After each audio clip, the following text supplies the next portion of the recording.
The DeMarcus Walker and Gerald Everett thing, it is interesting. The Walker was here on a 3-year, $21 million deal, and it just never really worked out for DeMarcus Walker. Certainly not like I would not put an F by him with the Bears as a free agent. He had exactly 3.5 sacks in each of the 2 years that he was with the Bears. His first year, he told me that although he played through a lot of it, that he wasn't healthy or feeling like himself until week 12, which maybe helped to explain some of his lack of production in that year. But not a lot of excuses this past year where he just had the 3.5 sacks. Not a huge impact, not a bad player, but somebody who is releasable. So he goes out the door. Gerald Everett, of the 8 catches and 36 yards from last year, goes out the door. And unfortunately, man, this guy, yeah, this was just a dud. And there was just never any, like, in the locker room. Like, Gerald Everett, nice guy. As far as I could tell, he got along with his teammates, but it always just looked like he was sleeping, like when he was around. Yeah, Gerald Everett. I'm trying to think if you ever, like during one of your 5 p.m. hits with us, ever said, "Hey, I got some great stuff from Gerald Everett today." I don't know if that's happened. I didn't want to wake him up. There were times when I would see him by his locker, and I was like, no. Was he the one sleeping in the White Sox dugout? White Sox clubhouse? Yeah, maybe. Check your sources on that, Shane. All right. Find out. But yeah, no surprise. No surprise. At no point over the course of this year has there been a reliever sleeping in the bullpen. We do have a position player, who has fairly serious sleep issues.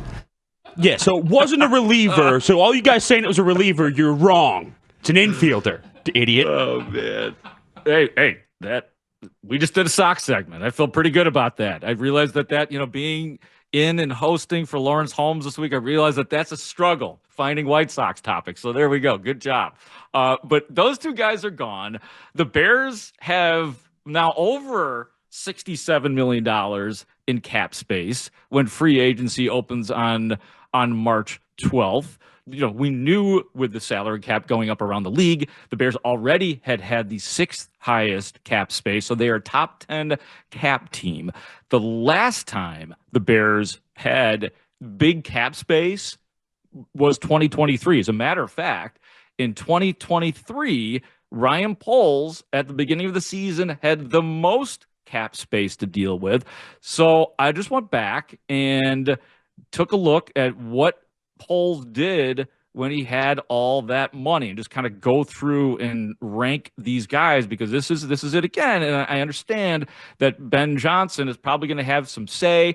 Kevin Warren might have his hand on Ryan Poles' shoulder throughout this process a little bit more closely, just because of the struggles of Poles. But here's what he did when he had that money.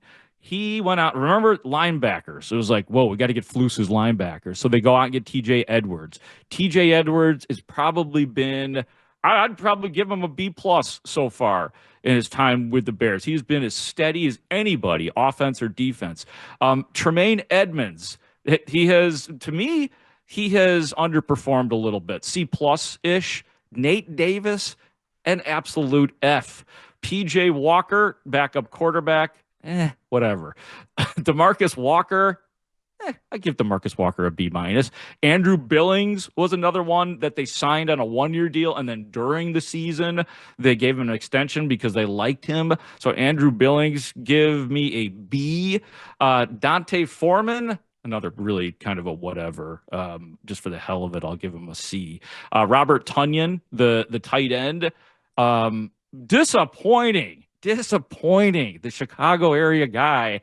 Unfortunately, I'm going C- there, and he gets that because he had a really good relationship with Justin Fields and helped Justin Fields and whatnot. And then Travis Homer too, and that's whatever. It's a good special teams backup depth piece, fill out the roster type of guy. So that's what he did when he had that money. So it brings us to, as if the Bears had any excuse to not go after Trey Smith before, I think they have to go all out for this guy, because I think that's what it's going to take to get this guy. For once in this town, and it's been a while since we have been able to say, like, you have a representative offensive line. It doesn't have to be the best offensive line in the league, but I am tired of that excuse being there for these quarterbacks, and it has been there for all of these quarterbacks of consequence through the years with Jay Cutler and the disastrous offensive lines that he had. Same deal for Mitch Trubisky. Same thing for him when they had guys out of place in that offensive line. Justin Fields was sacked 9 times in his starting debut in Cleveland. And every year we don't know how to evaluate these quarterbacks because the offensive line is never above average. So you have no choice but to go all out for Trey Smith. So hopefully, if it needed heightening or sweetening of the pot, hopefully that this puts it over the top. How about we try to get Zach Martin out of retirement, Mark? How do you feel about that? 9 times. I mean, seriously, the guy's a 9-time Pro Bowler. Why not make it double digits? Take it to 10. I found it odd. Did everyone else find it odd that he just retired? He was just on the NFL's top 100 list going into this past season. Yeah, he must be hurt or dying or something. Something happened. Mekhi Becton still available. Kevin Zeitler of the Lions. And then my guy, and I don't even really know if I still mean this or not, but I just like talking about James Daniels. Torn ACL last year. I think he's been a good offensive line. I don't know that he's necessarily the guy that you want to pour your cash into. But the Bears have resources. They have things that they can do. And the Gerald Everett thing, I think, is also symbolic of everything's going to change in that tight end room, except for Cole Kmet. Cole Kmet will be your classic Y tight end. Y tight end. That is what he will be. And now you have to get that move tight end, and we know that there's going to be a parade of tight ends, and that Ben Johnson takes that position incredibly seriously, because we saw what he has done and continue to do in Detroit, obviously with Sam Laporta. So let's take a listen. We had Mike Valenti on this past week out of Detroit, and he was talking about tight ends and what Ben Johnson might be able to do with them. Listen, but you're going to sign 17 tight ends. I hope you're ready. You're going to draft all of them. You're going to sign all of them. He's great at personnel and attacking. And look, Kmet to me can be a Laporta-like tight end. Kmet has a lot of tools, and you just haven't had things in place to fully unlock all of it. But I wouldn't be shocked in the least if you go after a tight end, whether it be free agency or draft. No, you're absolutely making that conversion. I would be flabbergasted if the Bears didn't look completely different offensively. And it's going to begin and end with O-line, tight ends, personnel, running the ball, setting up throws. I mean, you're talking about, God, with Goff, they were throwing almost 37% of pass attempts for play action. That you're making your quarterback's life easy, and that's what Ben Johnson has been great at.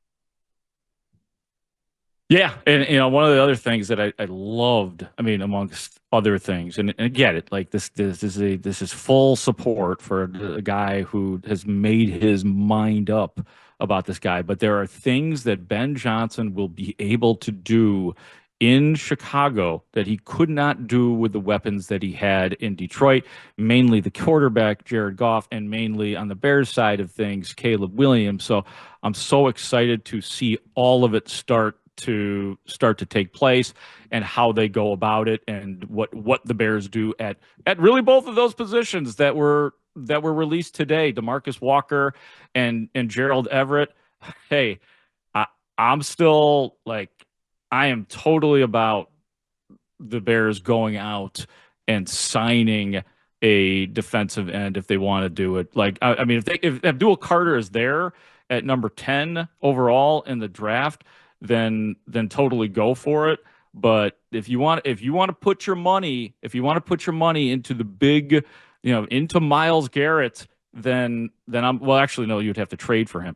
I guess I'm for the Bears trading away the 10 and maybe a couple of 2s if they do want to go out and get Myles Garrett. I kind of conflated my information. Abdul Carter would be the guy that you would go out and draft from Penn State. So, Mark, real quick, I'm curious to where you stand on, the Bears being at number 10 where they are. Where are you? Because that's not really a great spot for an elite left tackle or an elite edge rusher. Where are you at on trading up to get one of those 2 needs? Yeah, I mean, I'm more about the Bears going after a defensive tackle at this point. If they could move up to get somebody like a Mason Graham out of Michigan, I think that would be outstanding right now. If I was to do a mock draft right now, that would be the guy that I would go after. Abdul Carter would be another one of those as well. So those are all different possibilities.